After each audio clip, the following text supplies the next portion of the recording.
Apat na kabataan na ang nawawala matapos maligo sa ilog sa Bulacan. Pinaniniwalaang inanod sila ng rumaragasang tubig. Nangyari kasi yan sa kasagsagan ng pananalasa ng habagat.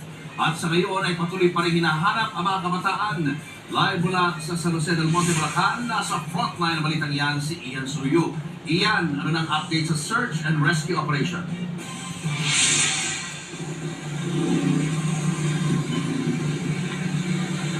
Cheryl Julius, 2 araw na nga nakalilipas at patuloy pa rin ang isinasagawang paghahanap sa 4 na menor de edad na nawawala matapos ngang lumangoy sa Marilao River noong Lunes. Sa cellphone video nga ito, makikita ang kalakasan ng ulan sa Marilao River noong Lunes.